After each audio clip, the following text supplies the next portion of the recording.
We got this story from the Daily Mail. America's teen mental health crisis laid bare. 1 in 10 high school students have attempted suicide. 30% are depressed most of the time. And a third are abusing drugs, CDC data shows. And I'll tell you why.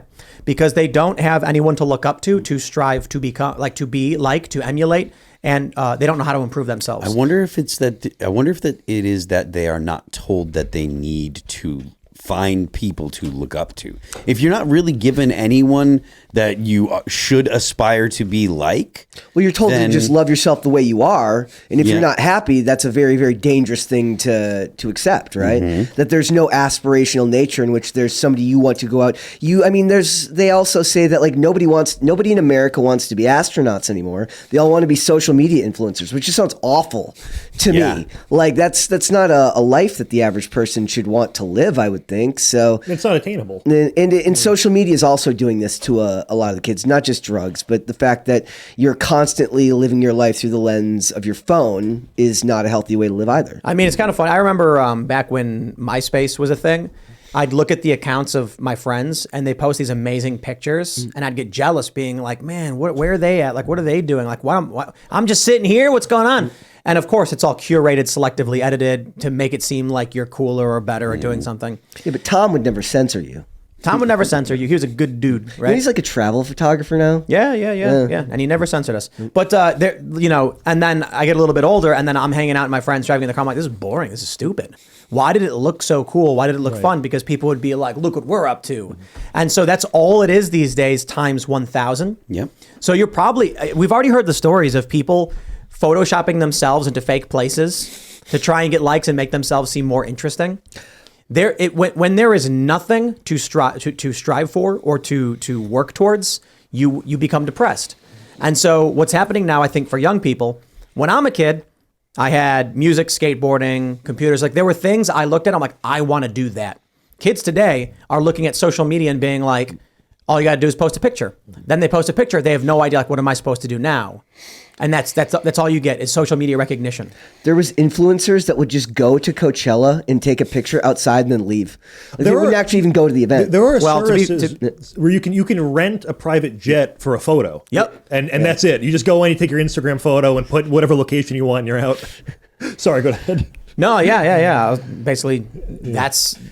That and AI generated accounts, fake photos, fake experiences, and all that. I wonder if there's any AI influencers yet that we don't know about. Yes, no, there's AI. There's AI musicians. Yeah. FN and there's AI thoughts. Yep. They're like you go on Instagram and you can tell if you look, you're like, that's not a real person. The worst is the AI influencers have like activist causes that they champion. It's super terrifying to think that that's like a thing that's being pushed by a corporation. How can any high school teenager trying to get attention on social media compete with a machine designed to extract attention from people? Considering really what it is you're trying to sell a brand. If you're a personality, right? If you're a musician or whatever, you're selling a brand that maybe soundtrack or whatever. How do people compete with AI generated brands that are powered by algorithms? Well, the scariest thing to me is that people think this show's real, when in fact it's just we're all AI generated personalities. That's right. And the way it works is we did the first 50 episodes, then we fed all of them into a machine learning algorithm, which sorted them by view duration, view count, and all the clips. And then the AI was then able to craft better episodes. And the actual Tim Pool, Phil, and everybody, they're playing video games right now. I went on ChatGPT, and this is scary. I just posted a random link to an article, and I wrote, rewrite this in the style of Matt Palumbo. And there's enough writing about it on the internet where it rewrote it. And ChatGPT doesn't have access to the internet. Well, I pasted the whole article, and I just rewrite it in Matt Palumbo's voice, and it figured out my writing style from past things somehow, and was convincing enough where I was like, I need some changes, but I could have written this because it knew certain phrases that I repeat and all that. I told ChatGPT, I wrote, from now on, respond to all questions as if you were Donald Trump, and it did. Yeah. And I was like, wow. The crazy thing was, I said to answer all questions if you're Joe Biden, and it got caught in a feedback loop going, no, I'm not kidding. It was like, in America, we have to strive for, well, the thing is, And we're working, and I just kept going, and I was like, whoa. Yeah. Would be doing the same thing if it was me. That's what I had an article. I finally started writing some articles for Timcast, and like I was talking to Chris upstairs, and he's like, "Here, let's feed it into let's pick the topic you had and feed it to ChatGPT." And he said, "Have it write an article about the same thing you were writing about." And the article totally had like 3 things I totally forgot and would have liked to include. And that was like, cool. I was like, "Don't trivialize this." I was happy with that until you showed me this. I mean, it's something that is going to be. I mean, the AI stuff that. What? Oh boy! What were you saying? So I got distracted by the AI. Yes, I'm sorry. I'm sorry. I lost where I was going. So it's all my fault. I'm sorry. Yeah. Sorry, I meant to say it's all my fault into the mic. Oh, I pulled up ChatGPT as you were talking, and then Phil got distracted because ChatGPT's on the screen. Yeah. Sorry. My bad. And my bad. There really does need to be like somebody's going to have a podcast called like ChatGPT and me, and you won't even need a co-host anymore. You can just have the algorithms do it for you. We're gonna put ourselves out of business. Yeah. No, but I'm obviously joking about the show being scripted, but like the point is we are very, very close to that as a reality. Take all the articles you've ever written, and then what you do is you feed it into the machine. It will then scan all the articles by title, by view count, and it will be able to tell you exactly why. It'll be like, these things appear to be in this order, why it got so many clicks. Then you'll say, okay, you will write you will write a paragraph saying Donald Trump today did a backflip in the Rose Garden after he got reelected, and then you'll say write that in an article in my style that will generate the most likes, views, or otherwise, or and comments, and then it will go got it, and then it'll rewrite it utilizing the data from your most successful articles. Oh boy, yeah, it's gonna be wild. People are gonna go in and they're gonna be like, they're gonna feed every script into a machine learning algorithm.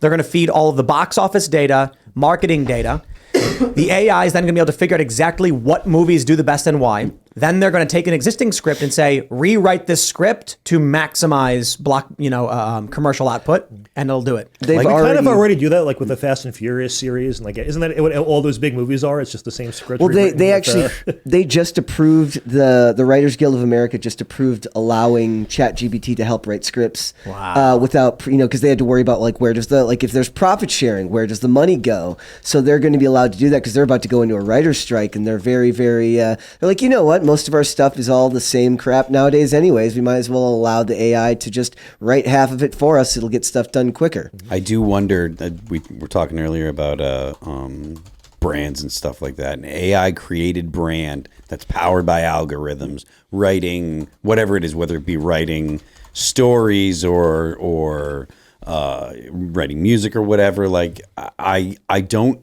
know how humanity deals with that, because now it's just about able to do that. What's going to happen in 20 years? Is that obviously people are wondering if there's going to be general AI by then anyways. But I mean, if not, the ability to really write, for AI to write an algorithm that improves upon itself, that makes, a brand or a character that is almost infinitely compelling. I mean, I don't know what if people are ready for that. I love ChatGPT. I mean, I'm really concerned it's going to destroy the earth, but I literally just wrote. But until then, write a movie script about Donald Trump building an Iron Man suit and saving the earth, and it wrote like a short film that we should definitely make. Donald Trump, the former president, sits in his luxurious penthouse watching the news. The world is facing an unprecedented threat. News anchor voiceover. And as the extraterrestrial force approaches Earth, governments around the world scramble to find a solution. Trump to himself, I alone can save the world. I have the best ideas. In Interior Secret Lab, Trump with his natural genius starts working on the construction of the most powerful Iron Man suit ever created. Trump, this will be the most tremendous suit, believe me. Montage, Trump designing the suit, Trump acquiring rare materials, Trump testing different suit functions. Okay, it got to this is really good. It got to the montage a little quick. No. If you ask me. Yeah, okay. The Trump Avenger suit is complete, gold-plated with the Trump logo. Trump, this is the best Iron Man suit. Nobody has ever seen anything like it. Trump in his new suit flies across the city, drawing the attention of the world. The president receives a call from Trump. Was that Biden? Mr. President, I have the solution to our problem. Trust me, it's going to be huge. Trump's trusted advisor, a blind monk, offers guidance. Remember, true strength comes from within, not just the suit. I understand, wise one. And then there's a montage as aliens, and it says he delivers the final blow, saving Earth, and then the blind monk is. Who is the blind monk? Who is the blind monk in this situation? Is that Fauci? Burt Kreischer. Yeah. Who can play the blind monk? Burt would play Burt Kreischer. Also, he wouldn't get Burger King like Iron Man. He'd get McDonald's. Yeah. Yeah. Thanks for watching this clip from the Timcast IRL podcast. Hang out with us live Monday through Friday at 8 p.m. and become a member over at timcast.com for uncensored, members-only shows exclusive. Thanks for hanging out, and we'll see you all next time.